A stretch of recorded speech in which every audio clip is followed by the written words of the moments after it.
To Copa America, ladies and gentlemen, we find ourselves in what is probably the last best of 3 of the day. This is the finals match for the 4th qualifier, and again, all these matches we've been casting tonight have been going directly towards seeding, and Cham is saving up, so let's get into introductions Catz rather, saving up. We'll get into introductions here pretty quick. Spawning here at the top right corner of the map, up to a bit of cheekiness. It is the founder of Root Gaming himself, Root for Root, ladies and gentlemen, the Blue Zerg player Catz.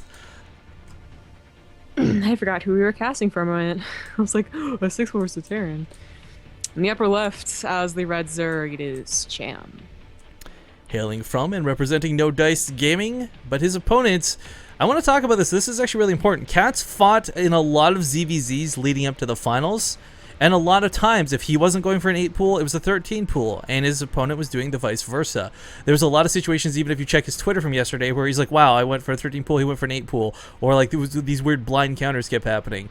I don't know if that's just the nature of ZVZ for Copa America or what the case is, but Catz has had to deal with a lot of it. He's also been dishing a lot of it out himself. I think the ZVZ that we did cast him, like, for, the qualifiers, there was a lot of cheese going on there, I remember. Like revenge 6 pulls and whatnot.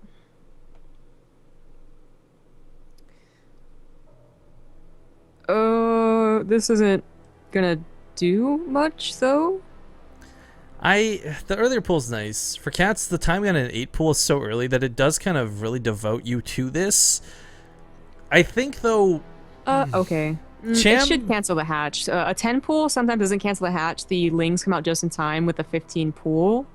But with an 8 pool, they're just barely late enough.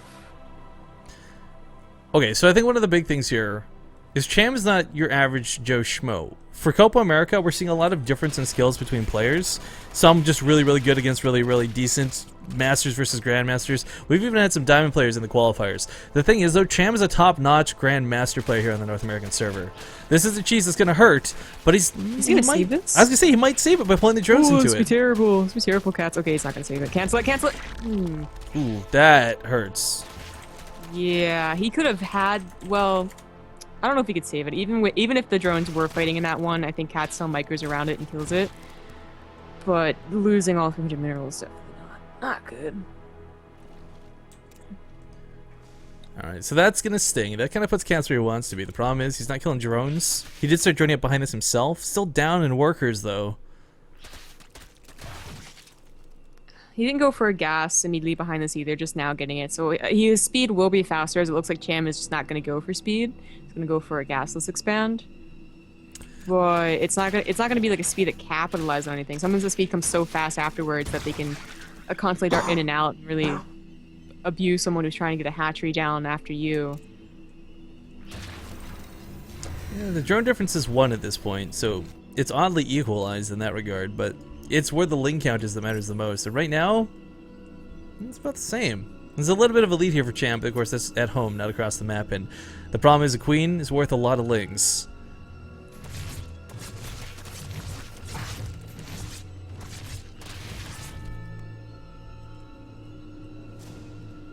Well, still trying to disengage from this. It's that awkward timing too, where you don't really know if the other person's got speed or not behind it. You can guess, but there's nothing worse than getting your lings caught out in the open for either of these players, quite frankly. But choosing to find top of the queen, a small mistake here for Cham. It does look like he's got the ling superiority, but it's not going to be the case if he fights in range of the queen. The queen's DPS added to this is nothing to be underestimated. Catz's hatchery does finish a little bit faster, but not, amazingly so. And one thing that's going to be funny about this game is that we usually see a scouts at an appropriate time, like, the 1 ling or the 2 lings go up into the main. This might not happen. Catz, he might assume that Cham just got a gas, because his was so late too. Why wouldn't Cham throw down 1 after this? The banelings are going to be a very fun aspect of the game to watch, I think. The problem is, Cham is going to struggle with this enough as is. Without speed, it's going to be even harder to deal with the banelings, because he's not going to be able to chase them down with that one. We still oftentimes see 1 or 2 Zerglings segmented off to focus fire down the banelings, but without speed, that's not really possible. So relying heavily here on static D, a couple spine crawlers and a couple queens, this will work decently for the defense, but this means Cham cannot be active on the map, not in the slightest. No, he shouldn't be on the map. No, okay, this is when speed timing actually matters. So often, one player's speed is even 50 seconds faster, and it usually doesn't make a difference because they're not on the map. They know that their opponent's speed could be ready and to go. Doing this is just like, you're really gonna assume that Catz didn't get gas? Really? Well, I mean, he's seen speed now at this point. This is just awkward. 20 more lings are on the way, and yeah, like if Cham there's no reason doesn't to send his lings out like that. If Cham doesn't put a full wall off, he's dead. I kind of feel like just bottom line. He doesn't all have his lings. He's got no banelings. Yeah, this is very big problems. Yeah. Okay. So. One Roach Warren is not a wall make though. He needs 2 evolution chambers. No. Yeah, there's just. There's nothing there. There's lings popping out right now. He could have definitely used the ones that he lost. Oh, the BattleNet lag right now is too real. This might just be Pajoka. Can we blame just one person? Okay, but here's the thing, guys. So he can't pull the queens off the ramp. This might look like he's got enough to defend with 3 queens and 2 spine crawlers, but it's realistically just 1, because the second he pulls the queens off of the ramp, everything runs past them, up the ramp, goes to the main, away from the spine crawlers and away from the queens. So Cham is in a lot of trouble here. A lot of trouble. Is it possible that he holds this with the world's most perfect micro and some mistakes out of Catz? Absolutely. Is it likely? Probably not. Oh, Catz runs up there. Of course, he knows that Cham didn't have speed. It has, officially it hasn't finished just now either. And he goes in there, gets surrounded on the queen, goes for the drone line. Stacks up the drones. That's a small mistake. Not bad. Well, he actually clips a lot of the larva there too. So Cham just lost a lot of production capabilities, but for an attack that was really meant to be closer to game ending than it was, it wasn't that great out of Catz, I don't think.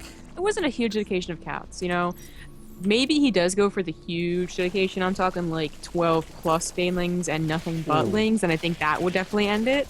Zombie that was more like... He only got 4 workers for that attack. Yeah, that baneling didn't really do any damage. Oh, jeez. Yeah, so, Cham, appropriate defense. Catz, maybe if he had really gone, balls to the wall, he would have been able to end the game. But just being kind of middle of the road of that attack did not work out for him. Okay, well, as we get forward here into the game, I mean, we got it oddly equalizing in tech, despite the fact that Cham has none in comparison. But it's going to go to layer for both players. 4 gases for both players, and we've got a couple of roaches coming to Cham, I think, for the banelings, but I wouldn't be surprised if we saw mutas out of both. No, actually, Cham's going to go for double upgrade roach. Yeah, there we go. He was even though this game kind of started off weird and there was some weird stuff going on in the middle as well, it seems Cham was always gonna go for the gasless and then double upgrade roach. I was thinking mutas would be great because he maybe was scared of more banelings, but I guess not worried about sniping them off. Roaches versus roaches at this point. It's kind of hard to tell who's going to come out ahead. I think his third base is going to play a heavy factor into though. Catz getting his down. I don't think Cham's going to be able to afford to get one. Even if he goes for a couple of roaches now like he is, it's not going to be enough to save a third, much less take on any form of an army fight. Yeah. You have to get a lot of roaches, well, not a lot of roaches, but more than 4, so they don't get surrounded by a pack of lings when you don't have speed yourself, or banelings, of course, too. And that's, that's a dedication, and then your third is still also later, and potentially sniped later on. 20 lings can be surprisingly effective in a 20-minute roach war if they can just, slip by one time. Oh, well, speaking of the devil, what way gets here to the main? I forgot how to English there. Deal with it. I noticed. He actually segments off 2 banelings to hide over here. I really like this move. This suddenly means that the circlings don't matter so much. The big question is, did Cham catch that or not? Because he didn't. He's certainly not going to be looking... Oh, he did. He did? Okay. Okay, yeah, he's good. He's good. He's good. It's worth noting, guys, again, I don't want to be like we're paying too much attention to Catz. He's doing a lot of things right this game, but you got to keep in mind, he opened with cheese that didn't do a lot of damage. If Cham had maybe not forgotten to cancel the hatchery, that may have been what leapfrog Catz ahead to being the point where he was caught up. And now these subtle little moves, like the odd banelings that could have potentially gone off, the small zergling run-bys, if he keeps making these little subtle differences while he maintains his third, he's going to pull ahead in a big way. But it's not going to be immediate. It's going to be something that gradually builds to that 150 supply mark. And right now for Cham, while he's trying to go for the gold, I like this as a ballsy move because he knows he's behind in the actual third base race. But defending this is really difficult. By taking it up here instead of down here, you create a whole other can of worms for yourself. I was a little worried that it was going for a Hydrostone way too fast, but with this 2 spine crawlers and the queenly transfuses, Catz can't push into that, without really dedicating a whole lot, and he doesn't have to. I mean, yeah, he's getting the gold, and that sucks, but you have your own third as well, and it looks like with this infestation pits, we could be seeing swarm hosts. Now, people still do go for infestors with roaches, it's just not the norm. It's usually roach, hydras, then infestors. Who was it? Was it Impact Weekends for the Acer Team Star Cup? It was Who like got the, infestors like right afterwards? no. Who went for like the roaches and the 3/3 weapons? It was like, let me show you how Koreans do swarm house or something like that. Oh, he just, like, someone was going to swarm host and he did the roach baneling attack that we've been seeing. Yeah. Like the really powerful one, and he just, rolled over it. Oh, it is going to be infestors. So what's good about infestors, obviously, is that they, they're good. They add damage. They keep the guys in place. It's a nice spell. What's bad, though, is that... Is that really funny? I'm sorry. What's good about infestors is that they're good. I'm sorry. But I did extrapolate. I know, but my brain's just dead at this point, and that's hilarious to me. I apologize. Whatever. So the bad thing is that is so much gas, that could potentially not be those key fungals, that you just die in the roach war anyways. Well, I think what the fungal growth adds to the game more than actual damage is it'll hold the roaches in place. Suddenly Cham can't retreat back to the safety of his spine crawlers. 8 roaches will be forced to fight, and if you bleed those off, it's no different than a Protoss player segmenting your army with force fields and slowly chipping away at it. Yeah. It's definitely a good... Oh, you know what? I think didn't Cham also went Hydras last time we saw him play, didn't he? I don't remember that. I'm trying to remember if that was Cham or somebody else. But the thing about Hydralis when incorporated the Roach Army, guys, once upon a time wasn't worth the DPS. They didn't bring enough to the party for how weak they were. Nowadays, with that extra, the very, very small attack speed boost, they become incredibly worthwhile. Because again, in Roach Wars, if you don't know the details of it, there's a lot of overkill situations, and you don't want 12 roaches wasting time shooting one roach with 10 health. Instead, you have a Hydralis, kill it real quick. In Wings Liberty, infestors are just really, really good. That's why you always saw the Roach Wars and then immediately into infestors. Whoever got infestors first usually won, in fact. Well, so it was an infestor race. Infested Terrans also got 3/3 upgrades and had much more health way back then. Infested Terrans were not the biggest deal in ZBZ. Oh, zombie grub, no. They were really good, but it was the fungals. Fungals, okay, granted, pretty much everything about infestors were better in Wings of Liberty, is the bottom line. It's true. But, like, I like the burrow, anyways. actually. I really like the burrow coming out of Catz. Because right now, there's no overseers for Cham. Yeah, well, that's an oversight. Usually, they always have one with the army at the very least. But yeah, burrowed infestor tactic can be... Well, I don't even mean cheekiness. I mean, like, you get caught out in the open, just kidding, burrow and get your infestors out alive. But he is going to go for burrowed infestor tactics. So this will probably just be a bunch of infested Terrans in the mineral line if he sneaks past it. And that will definitely hurt Cham quite a bit. Because he's going to be forced to... I think what's going to happen with Catz is, of course, if you get to the main, you throw the infested Terrans down, you see roaches and hydras respawn, guess what? You attack the third with your actual army. Oh, a fourth coming down at the same time for both players. Yeah. So they've both skipped over, sometimes we see just roach attacks, and then we see roach hydra attacks, and then we see, like, roach hydra infestor. They kind of skipped all over that, agreed not to attack each other, and just took a little bit different course in getting to the ultimate endgame hive. That's a lot of spine crawlers coming down. Nothing that's really going to be too influential, sadly. Yeah, they're not going to help against burrowed infestors. Yeah, so here's Catz moving out. Basically, if the army's at the third, he'll feel safe to move in with the infestors, and vice versa. There's a couple Bailings in here. Kind of cute to see, but they're not going to connect to much on the front lines. If they can connect to the Hydralis, that'd be huge. But it is Roach Hydra mix for the both. Where are those infestors at? Okay, so he's going to sneak one by. Secret Agent Man. Secret Asian Man. Very good timing on this as well. He's pressuring at the front. He does throw down the infested Terrans just to see if he can get drone kills, and I think they got a few. It was nice. And, already starting in the main and the natural. Oh, they're firing on the Overlord's a bit of a waste, but yeah, drone kills are going to be kind of the goal here. Neither player really has they got a decent bank going, but this is like one Remax worth of a bank. It's not that much in comparison to the actual fight that's going to go down, but he saves it with the infested Terrans, or he saves it with the roaches, rather, from the infested Terrans. Yeah. What's key is that he didn't overreact. If he, split off more than 4 roaches, that was automatically an not extension, but just an overreaction. And the Catz moves in and snipes the gold and also has a good position outside of Cham's bridge. That didn't happen. So Catz still got, he's still got drones. I'm not sure if this is coincidence because there's like weird delay, but I think Bobble Convolute has been like dropping an ace Kate in chat every time we say cats. It's a little cat emoticon. Oh, I'm just kind of noticing. Cat. Well, the cat one. Meow. Okay. Meow. I don't know. I'm just catching the corner of my eye. I'm not really reading chat right now, but I keep seeing our emoticons flash up. But it's always cat. And I'm just wondering if that's timing out with us saying cats. So I'm hoping by saying cats a lot right now, we'd see a lot. But that might not be influenced at all because we brought up the topic, and now people will also join in on it. Science is tough.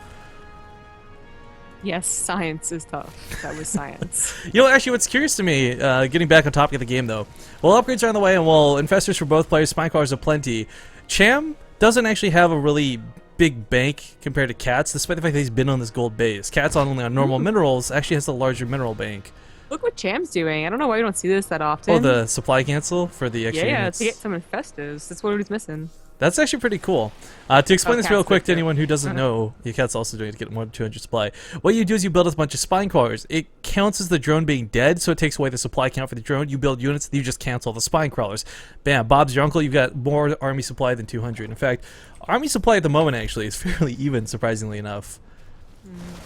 Catz is helping his opponent though by cleaning up some more drones here in the main. I don't necessarily miss it, but it was funny. But just being able to tell who would win a ZVZ war by who had more infestors. I was like, oh, Bob's got like 12 infestors and Jimmy's only got 6. I know who's going to win this one. I think at this point, though, what I like is it's kind of evolved to the point where I think positioning matters more than anything else now. Concaves versus ramps versus fungal growths. I'm a little worried for Catz, though.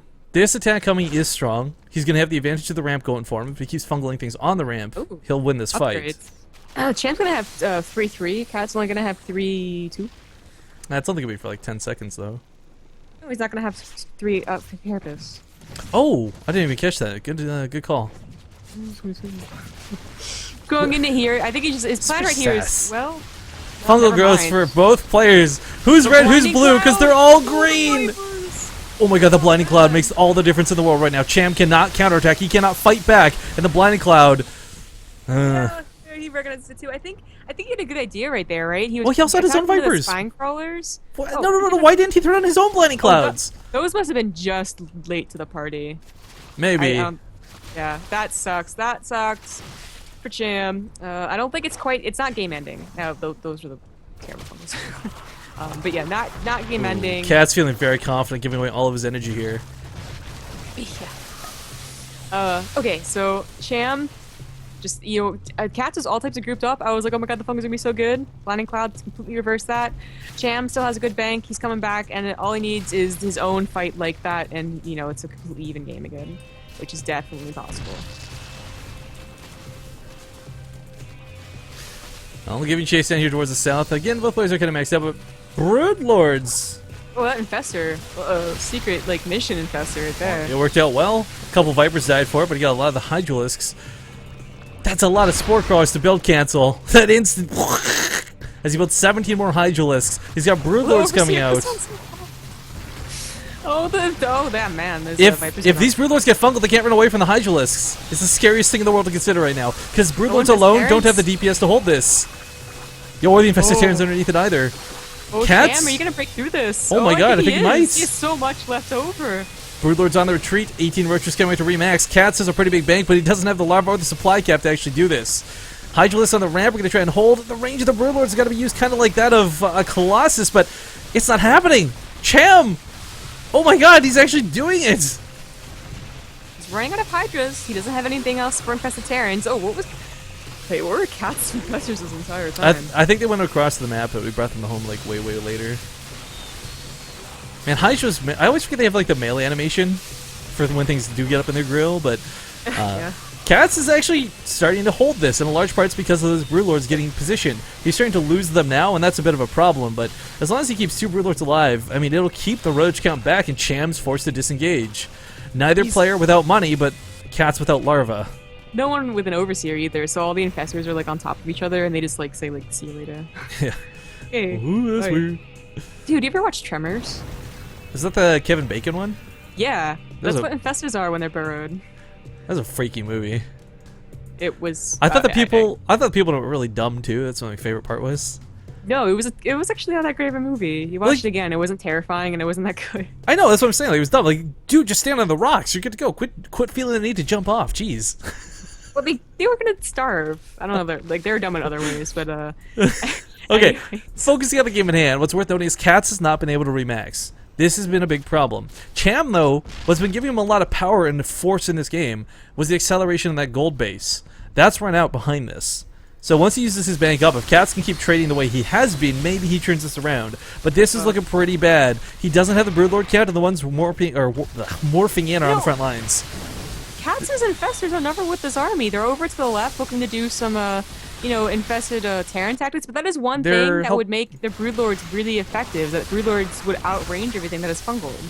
They're on a mission to help the children in Africa, feed them. And By giving them infested Terrans? yeah, like you chop up the Terrans and eat it smallpox. to feed the children, the starving children. That's absolutely terrible.